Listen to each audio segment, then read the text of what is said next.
Welcome to our class on dealing with your debt. Today we'll be talking about how debt gets in the way of your priorities and how to pay down your debt, and I'm going to do that through a demonstration. At YNAB, we talk a lot about aligning your spending with your priorities. We want you to give every dollar a job, but before you do that, you decide what's important to you and then you budget accordingly. Well, let me start by telling you how debt affected my spending and priorities. Because before YNAB, I always had debt. It was just a way of life. Sometimes it was credit card debt, sometimes it was a car loan, sometimes it was even a personal loan. I thought debt is how you get expensive things.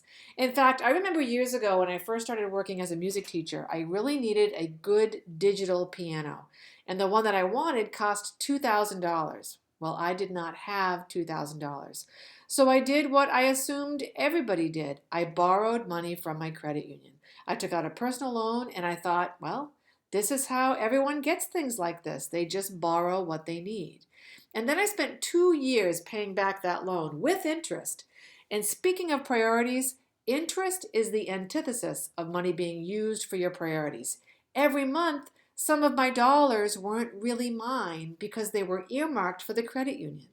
So you could say that not only did debt get in the way of my priorities, debt became this forced, unwanted priority. So when we talk about debt getting in the way of your priorities, this is exactly what we mean. It restricts your decision making because it restricts your cash flow. If you're sending $400 a month toward debt payments, those dollars can't be assigned to things that are more important to you. Those dollars aren't really yours. So debt makes it hard to focus on things that matter to you. And I'm going to bet that some of you can relate to this. And I'm going to bet that some of you are just really tired of debt getting in the way of what's important to you. Well, we can help you solve this problem by helping you prioritize and eliminate your debt. We'll help you deal with the past so you can free up money for the future. And once you pay off a debt, it's gone. Think about that. Gone. Forever. Finished. You will not need to make payments on that debt anymore. And that means those dollars that were being sent to debt can be given a new job. The first thing you need to do is stop creating more debt. You want to stop going backwards. Giving every dollar a job helps you do this in two ways. When you budget, you take care of your immediate obligations first, but then you budget for your true expenses, all of the non-monthly bills, by budgeting toward them each month. Because you're prepared for those expenses, you won't need to borrow to cover them. So this stops you from moving backwards, right? You break your reliance on debt. And in fact, this works beyond your true expenses. You'll set money aside for things that add to your quality of life, even some things that are just for fun. Since you'll have money set aside for all those things, you won't be borrowing to pay for them. This is how I handle things now. Recently, I bought myself a really nice guitar. I didn't borrow. I just set up a category called guitar and budgeted money there until there was enough to buy it. The second way that giving every dollar a job helps you stop going backwards is by helping you question your spending. Now, this doesn't mean stop spending, but rather question your assumptions about your spending. When you budget, you'll see exactly where your money's going, and you may find that you're spending money on certain things just out of habit. Maybe those things aren't really that important to you. Think about that. Discuss it with your budgeting partner. It might sound scary to say, hey, we should cut back on restaurants, but maybe it's not. Maybe you're just stuck in a habit. And this is why questioning your spending assumptions is so important. If you've racked up a bunch of debt, you need to know why. And questioning your spending can help you figure that out. Unquestioned spending may keep you from reaching goals. So don't be afraid to challenge your own assumptions so you find out what's really important to you. This happened to me with my eating out category, which I thought I was spending mostly on sit-down meals. But when I really looked at it, a lot of it was drive-through coffee and soft drinks. It was culottes, right? So I still budget something there, but what I budget for this is more in line with what's important to me. Now you're going to see two immediate benefits when you question your spending. First, you'll be able to spend less than you earn, and that will help you to stay out of debt, right? And second, questioning your spending will help you prioritize more of your dollars to paying down your debt. So let's walk through this in YNAB. Getting out of debt requires knowing where you stand, so it's important to lay it all out. Now, I've done that by making sure that I've got categories for all of my debt. I've got categories here for my auto loan and my student loan. This helps me face it so I can be strategic and budget to pay it back.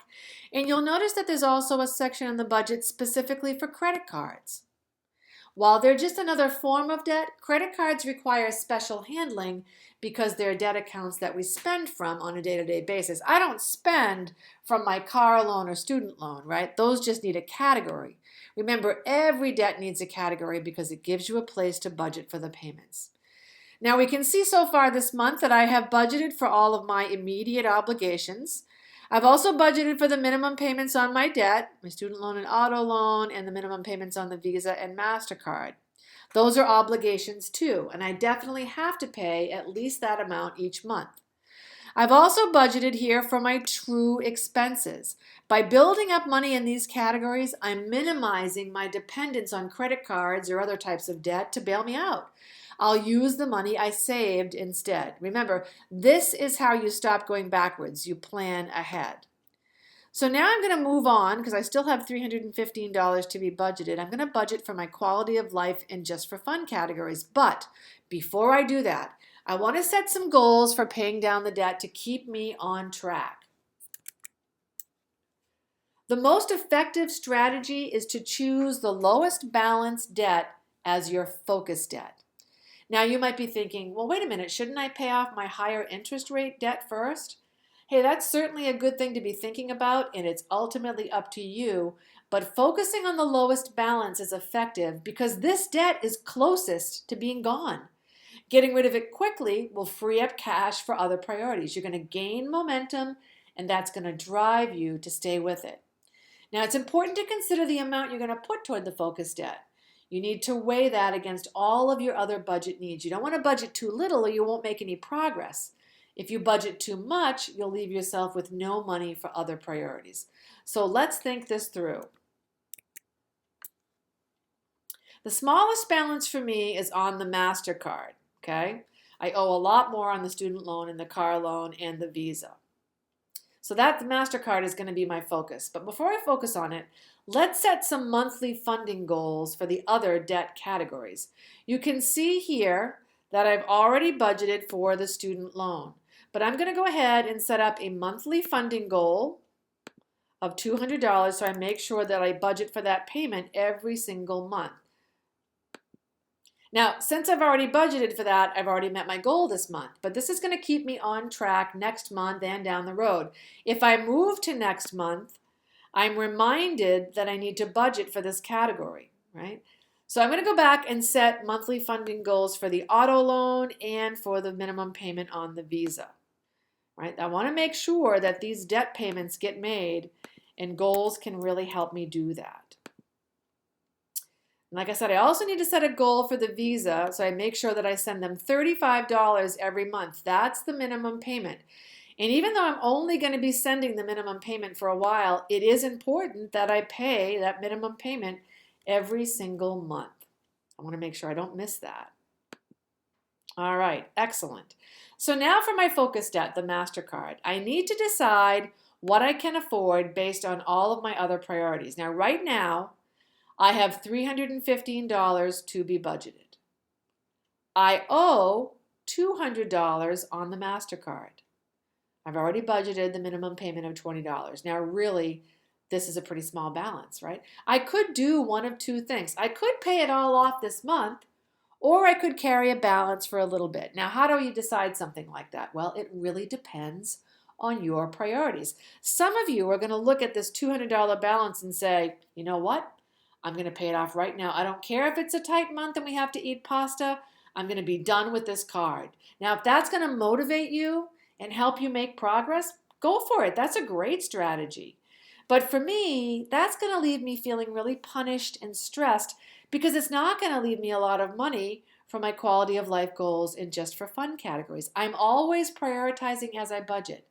And it's important to me to have at least some money available for those things too. So based on what I've budgeted on my other categories and what I have left to be budgeted, I'm going to make a goal to pay this off by December of 2015. Okay, great. Now, I could have chosen to just pay a specific amount each month, but I want to attach some time to this goal because it's the one I want to pay off first, and that's going to help me focus on it. Goals with dates attached are naturally going to be more urgent. So now that I've set my goal, I can see that I need to budget a little bit more in order to reach my target. So I'm going to go ahead and budget that, and look at that. I am halfway there. I can see at a glance that I am on track. I still have $235 to be budgeted for my quality of life and just for fun categories, and I still get the credit card paid off next month. So that feels pretty good to me. So let's go ahead and finish this off. Let's go down here and finish budgeting. I'm going to put $50 toward my vacation, and that means the next time I take a vacation, I hopefully won't have to charge it. I'll save up enough what I need. I'm going to budget for my gym membership because that's important to me. We're going out to dinner for our anniversary, so I'm going to budget for that. And if I don't budget for it now, I'm just going to end up charging it later, right? So we're going to go ahead and budget for that. And let's see, I want to buy some music, so we're going to budget $25 there. And the last $25 I'm going to put to fun money so that I've got some pocket money, some money for walking around, right? There we go. So now every single dollar has been given a job. I've budgeted for my true expenses so I don't go backwards, and I have a plan for paying down my debt. So now as the month unfolds, I'm going to record my spending as it happens, but I'm going to question it along the way. And I'm going to make a big shift in how I decide whether or not I can spend. Instead of using my bank balances or my credit limits, I'm going to use the budget. Because once you've got a budget you feel good about, you want to use that to guide your spending decisions. And the cool thing about that is it's not going to matter anymore which account you use. You could use your debit card, or yeah, sure, you could even use a credit card. Now, before I get into how this works, something for everyone to be thinking about. Maybe you shouldn't be using the credit card at all. If you're budgeting for your expenses, you've got the money for them and you won't need the credit card. And maybe reaching for the credit card has been a problem that you've had a hard time reining in. And maybe at least for right now, you'd be better off not touching it. Maybe you were using it for rewards or frequent flyer miles or cash back. You know what? Maybe that's not worth it. I don't know. It's an important decision, so give that some thought. But if you do decide to use a credit card, as long as you follow the budget, your credit card is just another way to access your budgeted dollars. Because you budgeted for all the spending, you're going to be able to pay the bill no problem at all. This is another way that Rule 1 helps you to stop going backwards. So let's jump over and see how this works. Let's say that I need to stop for gas for the car and I'm going to use my MasterCard for the purchase. Well, the first thing I'm going to do is I'm going to check my transportation category. There's $200 there, so I can safely spend up to that amount without any worry at all. And this is the great thing about it. As long as I follow the budget, I can use my MasterCard, and I know that I'll have the money there when the time comes to pay the bill. Now notice that the balance on the MasterCard went up by $30 to $230. Well, that's true. That's what happened. When you use a credit card, you're creating debt. You do owe them more money, right? But because I was budgeting, I have a plan to pay it off. If we look at the budget, we can see that the $30 was subtracted from the transportation category. There's now $170 left available. My budget's keeping me on track with how much I'm spending on transportation. But because I used a credit card, this $30 is automatically moved up to the credit card category. So it'll be there when the time comes to make the payment. And since I budgeted for this spending, I know I've got the money for the payment. Now, as part of dealing with my debt, I am questioning my spending. Remember my goal, right? I want to pay this card off by next month. I'm 50% of the way there. So I thought about the gas purchase. Was this absolutely necessary? Well, in this case, yes, it is. I really need gas in my car so I can get to work and back. But on the other hand, another day this week, I was out shopping with a friend and I was about to buy a new jacket for $40 that caught my eye. So I checked my clothing category and I saw that I had $60 budgeted for clothing. So I knew I could afford it, But then I stopped and I asked myself, what's more important, the jacket? Or would I rather be $40 closer to paying off my debt? So you know what? I didn't buy it. And I decided that paying down the debt was a bigger priority. And I took that $40 and I moved it over to the MasterCard payment. And when I do that, look what happens to my goal, right? I'm that much closer. And next month, the amount that I have to budget to get there is going to go down. I'm making real progress toward getting rid of the debt. And that's the whole reason I needed a budget in the first place. Now, I also had to buy a gift for a friend's birthday. And as you can see, I had $50 budgeted for gifts. But when I bought the gift, it only cost me $40. So I knew that I was coming in under budget, and I knew that that meant that I would have a surplus of $10. Now, it may not seem like much, but I'm going to take that $10 surplus, which we can see right here, and I'm going to go ahead and move that to the MasterCard. Now I am on a roll. So now let's imagine that the rest of the month goes by and it's time for me to make my payments. Well, here's what's really cool. I can see how much to pay right in the available column. The payment includes what I've budgeted toward the debt, plus any new spending on the card that was also budgeted for. I budgeted $150 toward the debt, and I also budgeted for that $30 gas charge, so that's why my payment is now $180. That is more than I thought it was going to be. This is awesome. And this is going to really get that balance down quite a bit. And that's the whole purpose here. I want to see that balance really going down. My balance is now $50.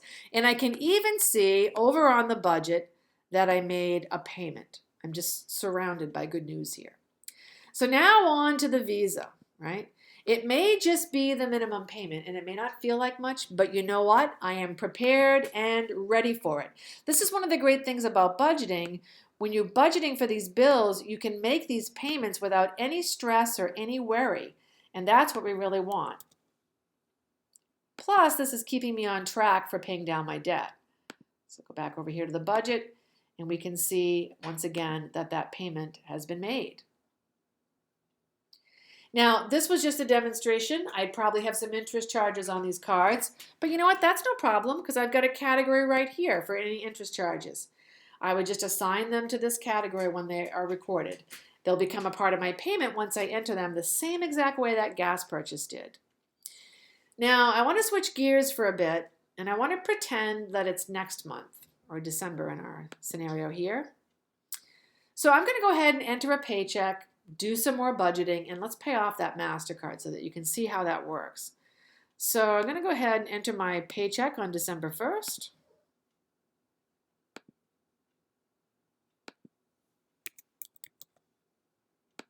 All right. Now, when I go back and look at the budget, because I've set some goals, I'm reminded to budget for those categories. You can see the alerts here in the credit card payments categories and down here on those debt payments. Remember, I set those goals up. I'm going to go ahead and quickly budget for those first because those are important to me since I'm so focused on paying down all of this debt. So go right over here and budget for those. Perfect. Now all of my debt categories are budgeted for. There's still $21.85 to be budgeted. Now, since there's enough money to cover the whole month, I can quickly copy the budget from last month. I'm going to select all of the categories, and then I'm going to deselect the credit card categories because I want to think about that a little bit. And now I'm going to quick budget.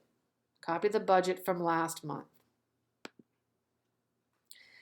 Now there's $100 left. Last month, I sent more money to the MasterCard, and because of that, I only owe $50 this month. Now I'm seeing the real benefit of questioning my spending last month. I owe less on the MasterCard this month than I thought I would.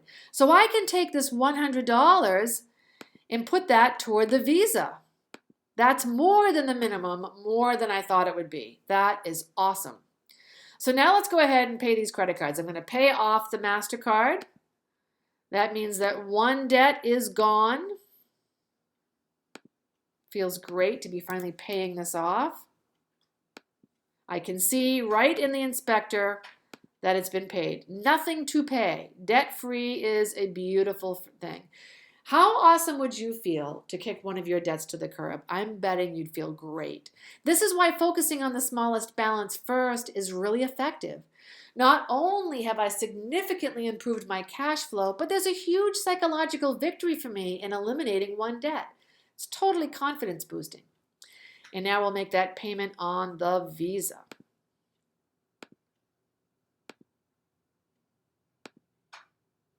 $135, more than I thought it was going to be. Now, this was a quick overview, right? I may have more spending on the cards, and I certainly make payments on my other debts as well, but this is how you set goals to pay down your debt. And now that I've paid off that MasterCard, I'll want to set up a new debt goal. This is a really good time to check in on the budget as a whole. How much cash was freed up from paying off the debt? What's the best use of those dollars? Am I budgeting enough in my other categories? Well, in my budget, the Visa is the next focus debt because it's the one with the smallest balance. Remember, my student loan and auto loan have much higher balances. And this was such an effective strategy with the MasterCard that I'm going to stick with it. So let's go back and see where we're at. I know I can manage a payment of $185 for the Visa because that's the total amount that I've been sending to both those cards, right? But with the MasterCard out of the way, it could all go to the Visa. But should it all go to the Visa? Well, actually, my car is getting a little bit older. It's probably going to need some work over the course of the next year. So let's move over to the next month here and set some goals. Let's look down here at the auto maintenance category. On average, I have been budgeting $50 a month toward auto maintenance. It probably wouldn't hurt to budget a little bit more, so I'm going to go ahead and create a monthly funding goal of $75, since I know I've freed up some cash from paying off this card. Okay, I'll start budgeting $75 a month there from now on. So that will leave me $160 that I'll be able to put toward the Visa. So let's find out how quickly can I pay this off if I do that. So let's go here and let's edit the goal. Let's change it to a payoff by date goal. What if I try to pay it off a year from now in 2017? Ooh, I'd have to budget $310 a month. I won't be able to do that. That's too much. Well, what about 2 years from now? What about if I change this to 2018? Okay, well, that's going to mean I have to budget $161.20. Yeah, that'll probably work, right? I'm sure I can find another $1.20 in another category, questioning my spending, right? That's what gets me there. Now, as things unfold, it's important to check in regularly on your progress. Maybe over time, you'll get your grocery budget down a bit and you can add that to the Visa card. Often people tell us that once they start giving every dollar a job, they're living beneath their means, so they feel like they got a little bit of a raise. So don't be surprised if you find other money as the next few months play out. You also might consider using your long-term savings to pay off your debt. Now, I want to be clear, this isn't money that's used for true expenses like car repairs or holidays or other less frequent bills. This is money that you really won't touch for a long time. If you have $5,000 in credit card debt and you're paying $50 a month toward it, you're going to be paying hundreds of dollars in interest over time. If you have that money sitting in an account intended for a new car in 5 years, you might consider using that money now to deal with your debt. You can always rebuild it once the debt is paid off. And as you rebuild, all of that interest money that you would have been sending to the credit card company, that's going to stay in your budget. So that's more money going to your priorities rather than the credit card company. Now, this isn't something you want to make a habit of. You can't do this and then go rack up more debt. But you know what? You won't, because now you have a budget. You won't go backwards. And eventually, you're going to pay off all your debt. And when the debt is gone, your money is yours again. That's the real power in paying down your debt. Now you get to decide how best to use it. More cash is freed up for your other priorities. Maybe you'll take the cash you freed up and take a vacation or put a down payment on a house. It's totally up to you now because you've turned the ship around and it's not about the credit card company or the debt that you owe. It's about your priorities again, the things that matter to you. And hey, if you keep using credit cards, you're ahead of the game because every dollar of spending on your credit card was already in the budget. You'll be able to pay the full balance right down to zero anytime. You're not stressing out waiting for money to come in, right? The money's there and the stress is gone. So go ahead and get rid of your debt. It's restricting your cash flow, and once it's gone, you'll have dollars freed up for the things that are really important to you. So you've already found our website and our classes. You're welcome back anytime. If you can't find what you need on the website or in a class, we would love to hear from you at help@youneedabudget.com.